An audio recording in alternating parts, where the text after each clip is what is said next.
Now we move on to robot programming.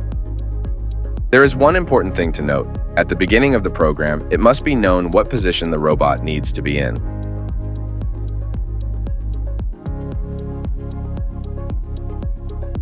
The robot is initiated by an initial command.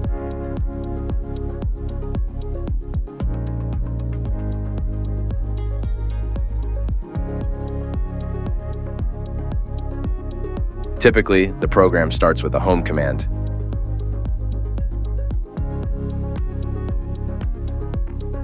If you have additional devices, such as a rotary table or a linear axis, you must also add a home command for these.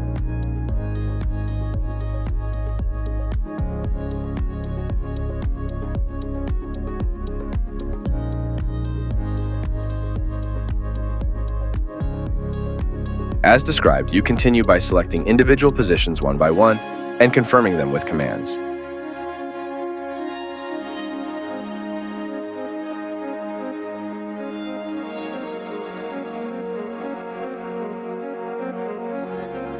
There are three options for executing with the robot.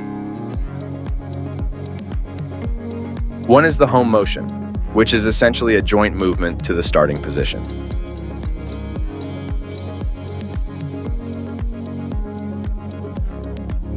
The joint motion is the most efficient movement for the robot from A to B, but it takes a relatively unpredictable path to reach that point.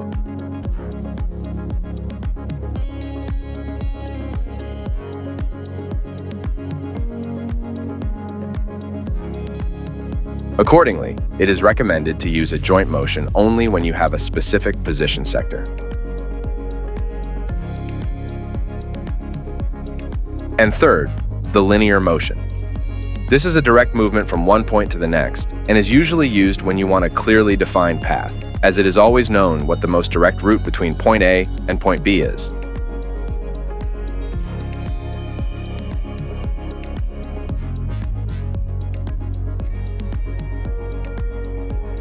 In the case of scanning, this is used to move along a surface in a targeted band to predict where the scanner's beam is located.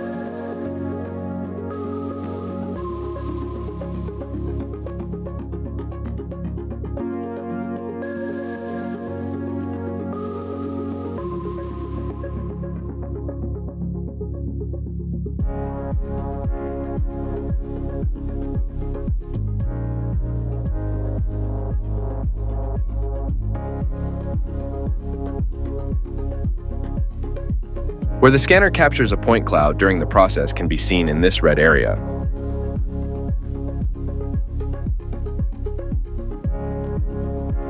Where the red area meets the surface, a point cloud is created.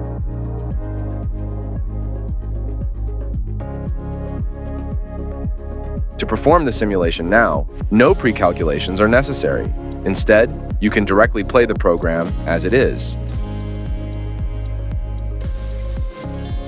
However, it is not known whether there may be a collision during the travel path or other possible errors.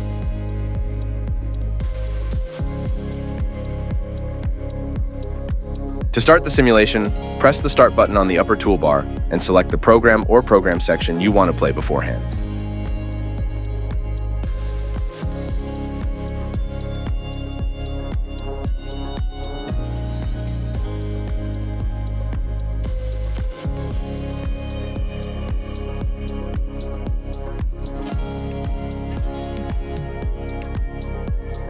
For this, we need the appropriate tool command.